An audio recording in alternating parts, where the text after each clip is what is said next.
Welcome. In today's video, I'm going to share with you my analysis of the new security requirement 3.12.5, which is outlined in the NIST SP 800-171 revision 3 initial public draft. Now, this new security requirement can potentially impact the supply chain of all federal agencies if their contractors are processing, storing, or transmitting controlled unclassified information, that's CUI.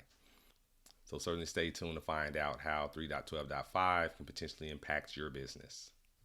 So let's jump to that initial public draft of NIST SP 800-171 revision 3. Before I dive into it, I certainly want to commend Ron Ross and Victoria Pilateri.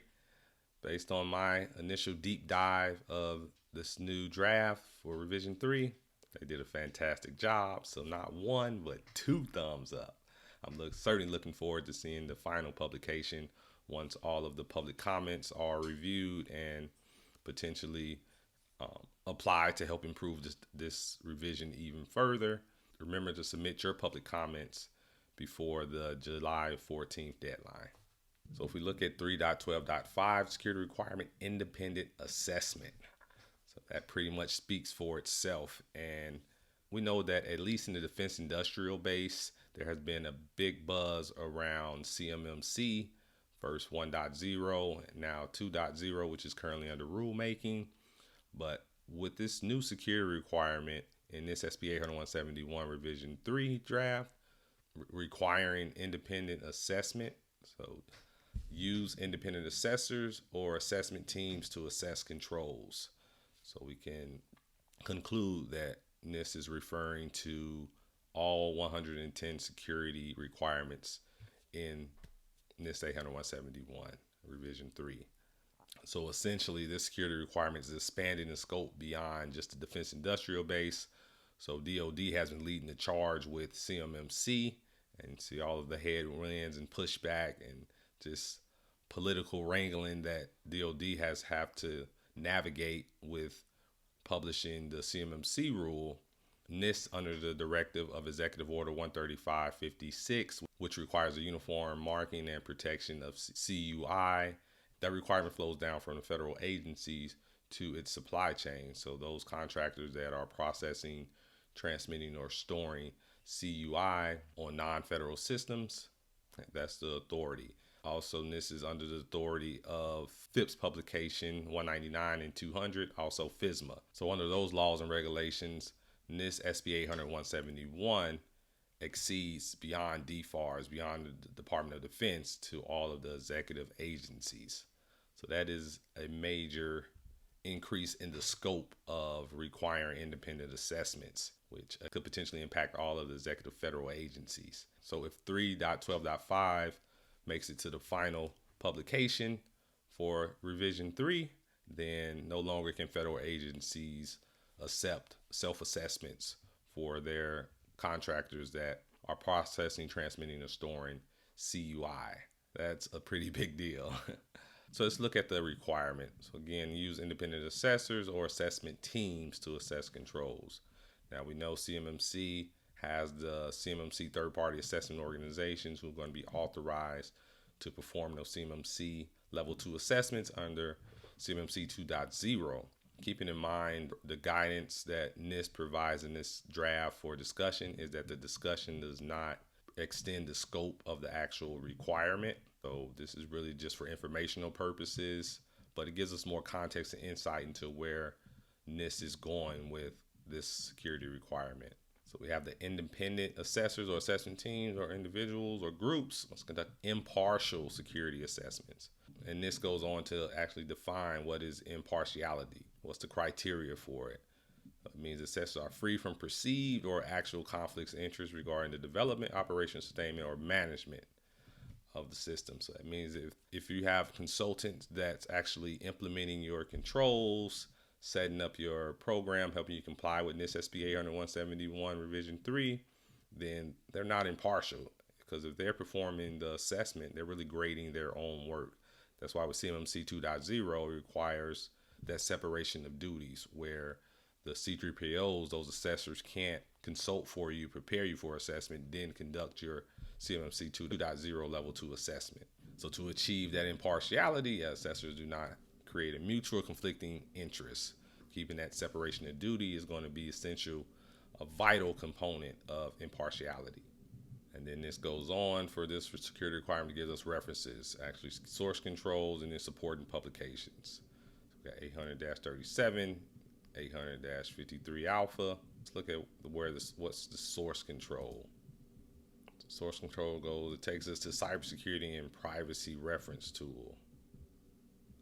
So this may be a separate video in itself, but I do like how this is another change for revision 3, where they include the references and the hyperlinks directly in the document. Just really kind of streamlining the process, making it as smooth as possible for the audience. This is a major change. So for those other, again, the federal agencies and their supply chain that were kind of outside of the Department of Defense, that's really kind of been sitting back, looking, laughing at all of the chaos that has been taking place under CMMC. Yeah, if 3.12.5 makes it to the final publication for revision 3 without any additional changes, then yeah, this is going to apply to all those executive federal agencies. Get ready. Seems that this is going to be the death of self-assessments. We know that self-assessments have a low level of assurance.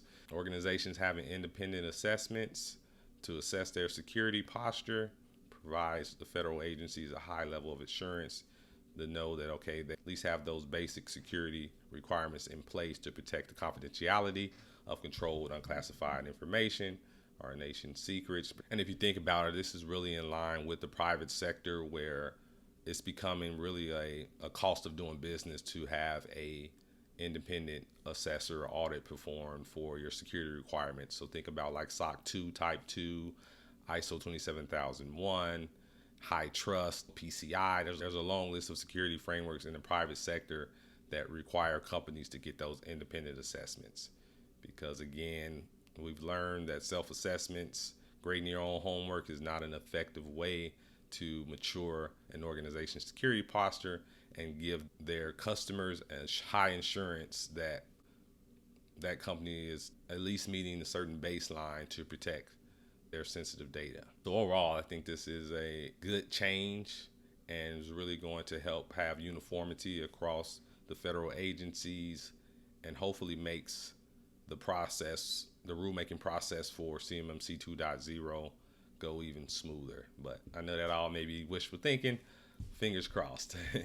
Before I end this video, I'm actually going to look at the analysis from Robert Metzger. He's a well-regarded federal procurement attorney. So he knows these federal regulation, the laws and nuances inside and out. I really enjoy reading his analysis from a legal standpoint of view. And he's comments a lot on everything around CMMC and NIST. So with his analysis, he really breaks down as far as where he sees the timeline, because Aspire Cyber Customs already asked, okay, how is this going to affect us? How is it going to affect CMMC 2.0? Attorney Metzger, he really kind of breaks down the timeline and where he sees this going. If the CMMC 2.0 rule package has not gone to IRA yet, DFARS rules are not likely to be published as proposed for comment before mid-July or August. And then DoD adjudication of comments will take at least 12 months. This chronologically indicates that Rev 3 may become the final rule before 2.0 regulations are effective. So that is really insightful analysis, where essentially Attorney Metzger is saying that the CMMC 2.0 rule may not even become final until after this revision 3 of NIST SP 171 is effective, which would mean that CMMC 2.0 will be assessing the NIST SP 171 revision 3 requirements, not the revision 2. So that opens up a whole can of worms and just more questions and confusion for the defense industrial base, but that's where we're at. So if we go into the comments section, we see someone asks, all right, are we looking at FY 25, so 2025, when CMMC implementation is at this point? And Robert said it could be FY 2024 if possible, perhaps post-election. So Attorney Metzger is anticipating maybe after the election that this will be punted to whoever the president is. This extends beyond CMMC and the defense industrial base, but it also makes the case for other federal agencies to use CMMC 2.0 program and ecosystem of assessors, C3POs, pretty much comply with 3.12.5 in revision 3 if it makes it to the final publication.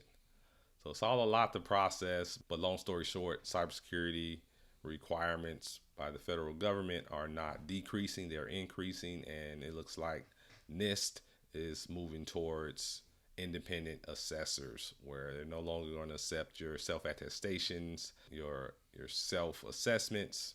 Those are not going to be good enough. They want to see objective, impartial assessments, so they have that higher level assurance that your company is protecting the confidentiality of CUI. Well, that's my take. Hope you enjoyed this video, got some value from it. I'd love to hear your comments. So let me know your thoughts and what were some of your key takeaways from this initial public draft.